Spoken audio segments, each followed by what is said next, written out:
An ba hammata iska a taron jam'iyyar APC na Arewa Maso Gabas a jihar Gombe saboda Ganduje ya ki ambatar sunan Kashim Shatima a lokacin da ya goyi bayan Tinubu. An yi taron ne a jihar Gombe wanda ya samu halartar wasu ministoci da 'yan majalisa a jihar Gombe.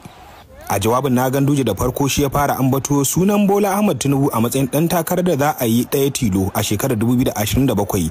Sai dai yake ambato sunan mataimakin shugaban ƙasa Kashim Shatima, lamarin da ake ganin ya fusata wasu al'ummar yankin.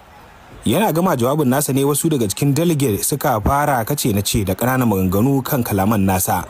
Bayan da Gandujen ya shafe kimanin minti 10 yana jawabi ba tare da ya ambato sunan Shatiman ba. Shi ma mataimakin shugaban jam'iyyar APC na ƙasa daga yankin Arewa Maso Gabas, Kwamarar Mustapha Salihu ya ƙara rura wutar cece-kucen ne a lokacin da yake gabatar da jawabi ba tare da ya bayyana cikakken goyon bayan sa ga mataimakin shugaban ƙasa Kashim Shatima ba. Wannan rashin furta kalaman ya haifar da doke-doke da hayaniya, inda mahalarta taron suka fara ihu da hayaniya na tsawon mintuna 10.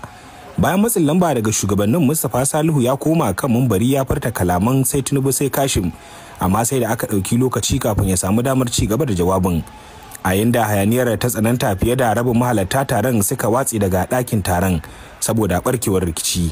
Duk da haka sauran shugabanni sun ci gaba da gabatar da jawabansu, amma mafi yawan su ba su ambaci sunan Kashim ba. Ko da yake mataimakin shugaban jam'iyyar na ƙasa Bukar Dalori ya ambato sunan Kashim Shatima da Bola Tinubu domin a samu komai ya lafa.